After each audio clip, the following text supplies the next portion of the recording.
12시에 많은 참여 바랍니다.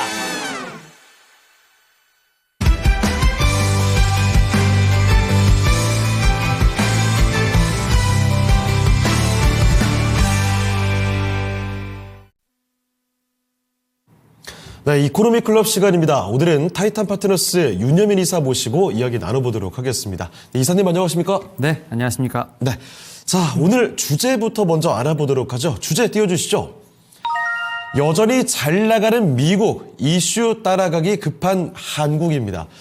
그렇죠. 미국 시장은 계속 좀 강한 모습을 이어가고 있고 국내 증시 1월 달에 기대감이 굉장히 커졌는데 갑작스럽게 또 관세 전쟁의 우려감과 함께 한번 충격을 받더니 그 기대치가 조금 약간 줄어든 모양입니다. 자, 그러면 시장의 움직임 자세히 알아보도록 하겠습니다. 자, 이사님 일단은 시장의 이슈와 함께 현재 움직임이 어떤지부터 체크를 해 주실까요? 네, 일단 아무래도 좀 미국 시장에 좀 영향을 받아서 우리나라 시장 같은 경우도 일단 좀 상승세를 보여주고 있다라고 좀 말씀드릴 수 있을 것 같고 특히 이제 월요일 같은 경우 좀 급락이 있었죠. 맞아요. 네, 지금 어떻게 보면 미국 트럼프 행정부가 지난주 주말부터 사실은 뭐 캐나다, 멕시코, 중국 등 여러 지금 나라들과 함께 어떻게 보면 관세에 대한 부분을 좀 많이 언급을 했었고 물론 이제 계속 이제 연장이 되고 있습니다만 월요일날 그러한 영향으로 좀 급락이 있었다라고 볼 수 있었고요. 다만 이제 코스피, 코스닥 모두 지금 화요일, 수요일 모두 어쨌든 이런 급락을 좀 메꾸면서 지금 이제 반등을 하고 있다라고 좀 말씀드릴 수 있을 것 같고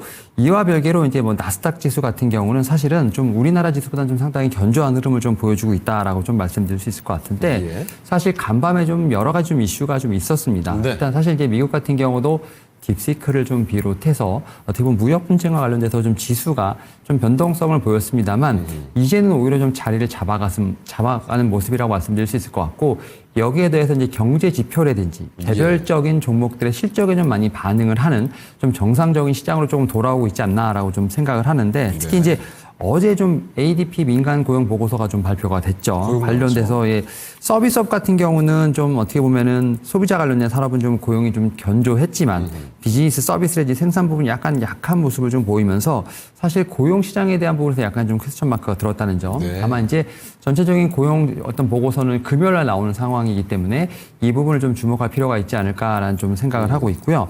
여기에 또 ISM 좀 서비스업 지수가 좀 발표가 됐는데 지난달 발표했던 54보다는 좀 둔화된 지표가 나왔죠. 52.8이 좀 나왔다라는 볼 수 있기 때문에 이러한 측면에서 지금 과연 미국이 관세의 어떤 버튼을 누를 것인가에 대한 부분들을 계속 좀 초미의 관심사가 되지 않을까 생각합니다. 왜냐하면 미국도 물론 충격을 받을 텐데. 네, 일단은 관세가 사실 어떻게 보면은 인플레이션을 촉발할 수밖에 없는 요인이 되지 않을까라는 좀 예상을 하고 있는 상황이라고 말씀드릴 수 있을 것 같고 여기에 대해서 작년 연말에 소비가 그렇게 강하지 못했다라는 걸 또 반증하는 상황이기 때문에 결국 소비 지표에 대한 부분도 좀 부진함을 이어가는 상황, 뭐 이런 부분이라고 좀 볼 수 있을 것 같은데 이런 측면에서 봤을 때 과연 금리에 대한 인하까지도 좀 사고 확장을 해보게 된다고 하면 과연 올해 얼마나 좀 낮추면서 어떻게 보면은 경기에 대한 부양을 트럼프 행정부가 신경 쓸 것인가에 대한 부분이 상당히 초미의 관심사가 되지 않을까 생각을 하는데 일단은 2025년까지 장기 국채 발행 규모를 현재 수준으로 유지하겠다고 좀 발표를 하면서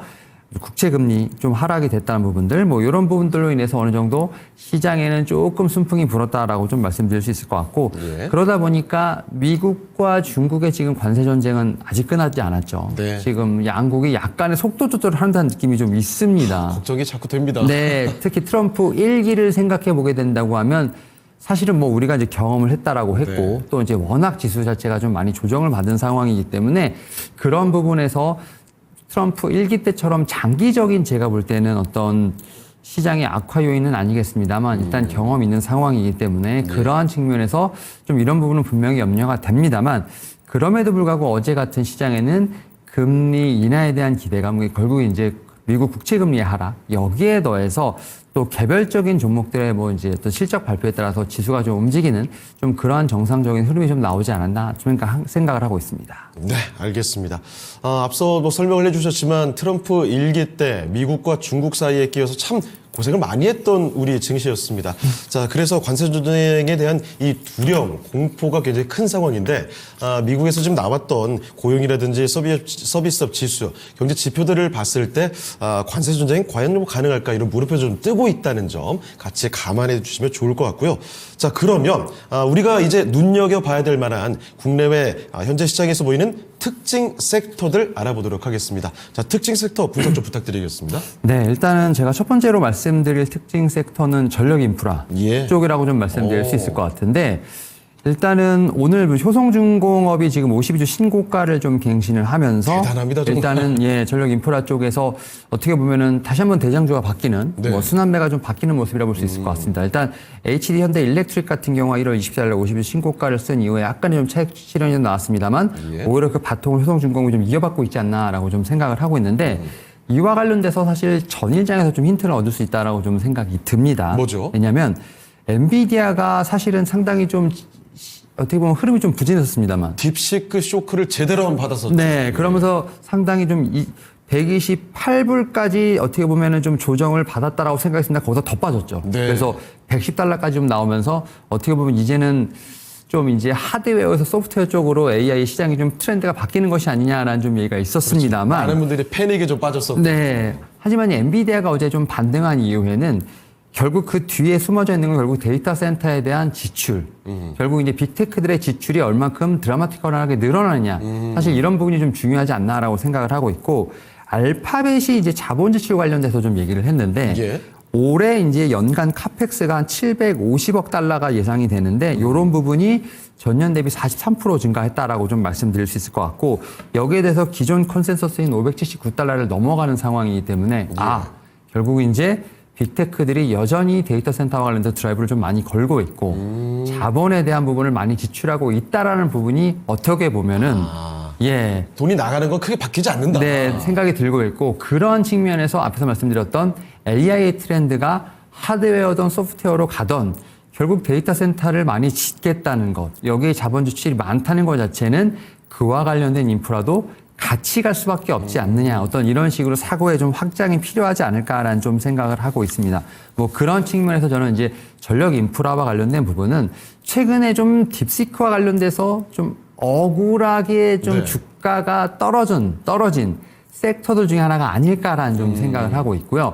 특히 우리나라 같은 경우는 이제 변압기를 좀 중심으로 한 전력 인프라 섹터에 대한 부분을 좀 보고 있는데 예. 사실 제가 앞에서 말씀드렸던 뭐 효성중공업이라든지 HD 현대 일렉트릭 같은 경우는 사실은 작년 4분기 그다음에 작년 실적 모두 다 서프라이즈한 좀 실적이 나왔습니다. 대단했죠. 네, 결국은 이 어떻게 보면 주가가 가기 위해선 숫자와 관련된 부분이 정당화가 돼야 되는 부분이 있는데 네. 이런 측면에서 이 관련된 종목들의 어떤 숫자는 상당히 유의미했다라고 볼 수 있을 것 같고 특히 뭐 효성중공업 같은 경우 사실은 지금 실적이 발표됐는데 지난 4분기 매출액 한 1조 5천억, 영업이익 1,300억을 좀 기록을 하면서 특히 영업이익 같은 경우 전년 동기 대비 108% 증가하는 거의 서프라이즈가 나왔다라고 좀 말씀드릴 수 있을 것 같고 여기에 더해서 HD 현대 일렉트릭 같은 경우도 사실은 작년에 지금 어떻게 보면 어닝 서프라이즈가 나왔다라고 보시면 될 것 같습니다. 네. 특히 역대급 실적이 나왔는데 지난해 영업이익 같은 경우가 한 6,690억이 나왔는데 2023년 대비 작년에 영업이익이 112%가 증가했습니다.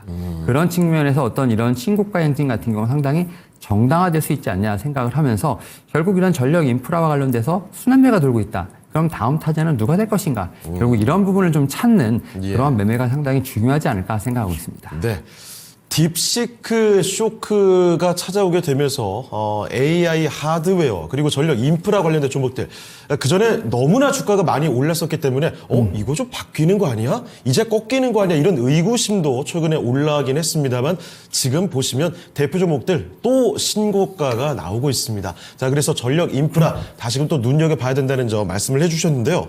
자, 그러면 중요한 건 사실 종목들이 많다 보니까 탑픽 종목 어떻게 보십니까? 네, 제가 앞에서 언급드렸던 종목들은 사실 52주 신고가를 좀 썼던 종목들이기 때문에 사실은 좀 52주 신고가 혹은 뭐 전고점을 좀 아직까지는 터치하지 못한 다음 종목을 찾는 게 맞다라고 좀 생각이 들고 있고요. 네. 그 가운데서 제가 볼 수 있는 종목은 LS 일렉트릭 한번 좀 말씀드려볼 수 있지 않을까 생각을 하는데 이 종목 같은 경우도 사실 작년에 역대 최대 실적을 좀 기록을 했습니다. 예. 특히 이제 지난해 연결 기준 매출 봤을 때 매출액은 4조 5천억 정도, 영업이익은 약 한 3,800억 정도를 기록을 하면서 특히 이제 영업이익 같은 경우는 전년 대비 지금 2023년 대비 작년에 20% 이상 좀 급증했다라고 좀 말씀드릴 수 있을 것 같고 특히 예. 4분기 같은 경우도 지금 어닝 서프라이즈가 나왔다라고 좀 말씀드릴 수 있을 것 같습니다. 결국 이제 미국 향에 대한 부분들을 좀 주목해 볼 필요가 있지 않을까 생각을 하는데 앞에서 제가 이제 뭐 아마존부터 시작해서 특히 데이터 센터와 관련된 빅테크들의 좀 투자가 계속 이루어지고 있는 상황이라 말씀드릴 수 있을 것 같고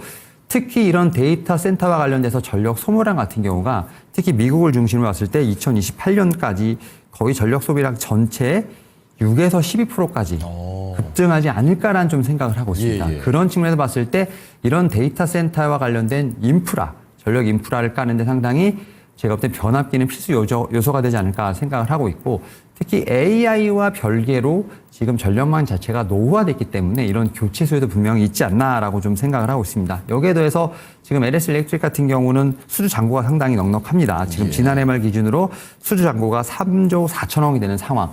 여기에 또 미국에서 어떤 지금 투자가 계속 이루어지고 있는 상황이기 때문에 그 수주를 바탕으로 올해도 제가 볼 때는 호실적이 예상되지 않을까 생각을 하면서 오히려 지금 제가 볼 때는 앞에서 말씀드렸던 효성중공업이라든지 HH현대일렉트릭 비해서 주가 자체는 좀 추가 상승 여력이 있지 않을까라는 좀 생각을 하면서 관심주를 한번 말씀드려볼 수 있을 것 같습니다. 네.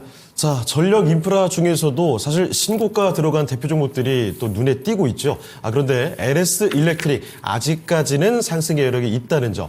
특히 AI 이 인프라뿐만이 아닙니다. 사실 미국에서는 인프라가 워낙 노후화되어 있기 때문에 안정적으로 앞으로 또 실적을 거두지 않을까 이런 기대감이 드는 종목이었습니다. 자, 그러면 특징 섹터 전력 인프라 말고 또 볼 것들이 있는지 알아보도록 하겠습니다. 자, 특징 섹터 어떤 거 또 보도록 할까요? 네, 두 번째로 봐야 할 섹터는 아무래도 제약바이오 섹터가 아닐까 생각을 합니다. 제가 앞에서 지난밤에 10년물 국채 금리가 좀 하락했다라고 좀 말씀을 드렸는데 예. 사실 이제 베센트 장관이 좀 어제 한 말이 좀 있습니다. 일단은 트럼프 행정부가 연준과 좀 선을 좀 명확하게 그으면서 이제 채권과 관련된 부분 어쨌든 기존대로 실행한다는 점. 어떻게 보면 금리 인하에 대한 부분에 있어서 약간의 좀 기대감이 멀어진 부분이 없지 않아 있지 않을까 생각합니다만 예. 그럼에도 불구하고 10년물 금리에는 좀 안정이 되었다라고 좀 말씀드릴 수 있을 것 같고요. 그리고 또 한 가지 좀 말씀드릴 수 있는 것 중에 하나가 바로 사실은 지금 원달러 환율 자체가 좀 높다 좀 생각이 듭니다. 아직까지 뭐 1,400원대, 1,450원대 지금 이제 그런 상황이다 보니까 결국 고환율에 대한 어떤 수출주에 대한 관심도 분명히 필요하지 않을까라는 좀 생각은 하고 있습니다. 개인적으로 해서 10년물 국채금리가 안정되는 상황에서 환율이 올라가는 이러한 좀 제가 볼 때 환경에서 어떤 섹터가 수혜를 볼까라고 생각을 해보면 결국 저는 제약바이오 섹터가 아닐까 생각을 하는데 예. 아이러니하게도 제약바이오 섹터들이 수출을 상당히 많이 한다고 생각이 됩니다. 왜냐하면 뭐 삼성바이오릭스를 좀 필두로 해서 지금 이제 어쨌든 제약바이오 섹터도 실적 발표를 좀 하고 있는 상황이긴 한데 네.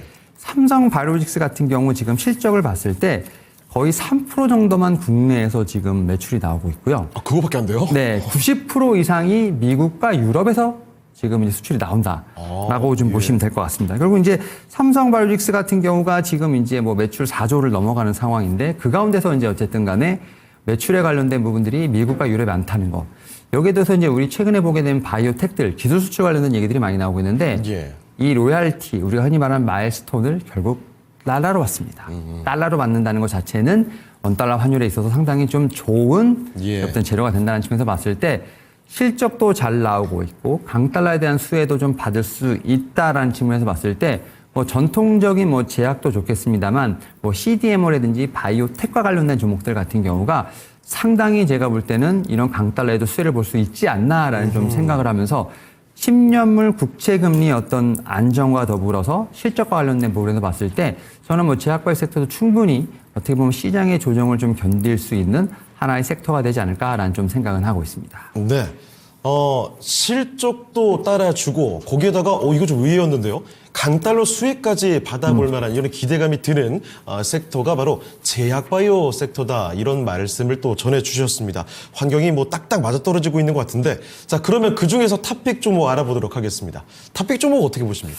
네, 오늘 사실 제약바이오 예. 섹터 상당히 좀 좋은 흐름 보고 있죠. 특히 이제 예. 코스닥 지수를 봤을 때 뭐 시가총액인 알테오젠부터 시작해서 그렇습니다. 뭐 리가켄바이오 같은 종목들 다 반등세를 좀 보여주고 있는데 오늘은 제가 좀 갖고 온 종목은 한올바이오 파마라고 좀 말씀드릴 수 있을 것 같습니다. 한올바이오 파마 같은 경우도 오늘 좀 상승세를 보여줬습니다만 약간의 좀 밑꼬리를 달고 있는 상황. 뭐 그럼에도 불구하고 한 6에서 7%대 지금 상승세가 나오고 있는데 예. 일단 지금 이 한올바이오 파마 같은 경우는 이뮤노만트 쪽에다가 지금 이제 에로를 2건을 했습니다. 네. IMVT 140이랑 140-1을 했는데 이뮤노만트가 사실은 이 두 개의 파이프라인만 갖고 지금 임상 실험을 하고 있습니다. 아, 딱 두 개예요? 네. 결국 이뮤노반트는 결국 한올바이오 파마의 모든 기술을 그냥 실험을 하고 있는 상황이기 때문에 이뮤노반트 이꼴 한올바이오 파마라고 보시면 됩니다. 그렇네요. 네. 근데 이뮤노반트에 지금 이 임상하고 있는 이 후보 물질 같은 데 이 신약이 네. 올해 10대 유망 R&D 프로젝트의 2건에 다 모두 선정이 됐습니다. 5위, 6위에 선정이 되면서 2개밖에 안 하는데 그게 날짜예요. 네, 5위, 6위로 선정이 됐다라고 말씀드릴 수 있을 것 같고 특히 IMVT 1402 같은 경우는 계열 내 최초 신약을 등극할 수 있는 가능성이 있다라는 측면에서 봤을 때 최초 신약이요? 네, 주목이 된다라고 볼 수 있을 것 같고 뭐 그레이브스 병이라든지 류마티스 관절염, 뭐 중증 근무력증 같은 등을 대상으로 해서 지금 임상을 하고 있다라고 좀 말씀드릴 수 있을 것 같고 이와 관련돼서 올해 1분기, 2분기에 지금 임상 3상에 대한 결과가 차례대로 발표가 된다라고 좀 말씀드릴 수 있을 것 같습니다. 시기가 얼마 남지 않았습니다. 네. 여기 또 한올바이오 파마 같은 경우는 파킨슨병 후보 치료 후보 물질 관련돼서도 임상 1상에 대한 긍정적인 좀 결과를 도출했고 또 안구곤조증 관련해서 대웅제약과 공동 개발하는 어떻게 보면 파이프라인이 상당히 좀 다양한 상황이기 때문에 저는 뭐 한올바이오 파마 같은 경우는 앞에서 말씀드렸던 뭐 알테오진이라든지 뭐 리가켄바이오를 좀 따라갈 수 있는 바이오텍 회사가 되지 않을까 생각하면서 오늘 좀 관심주로 말씀드려볼 수 있을 것 같습니다. 네. 한올바이오 파마 탑픽 종목으로 말씀해 주셨는데 내용들이 아주 든든하게 들렸습니다. 자, 그러면 탑픽 종목 한올바이오 파마까지 해서 오늘 이야기는 여기서 마무리 지어보도록 하겠습니다. 네, 자, 타이타 파트너스 윤현미 이사와 함께 이야기 나눠봤습니다. 이사님 고맙습니다. 네, 감사합니다. 자, 오늘 시장의 중심은 여기까지 하도록 하겠습니다. 지금까지 다양한 투자 판단에 대한 도움 말씀드렸습니다. 하지만 특정 종목의 상승과 하락을 보장하지 않는다는 점 꼭 기억해 주시면 좋겠습니다. 저희는 내일 이 시간에 다시 뵙겠습니다. 고맙습니다.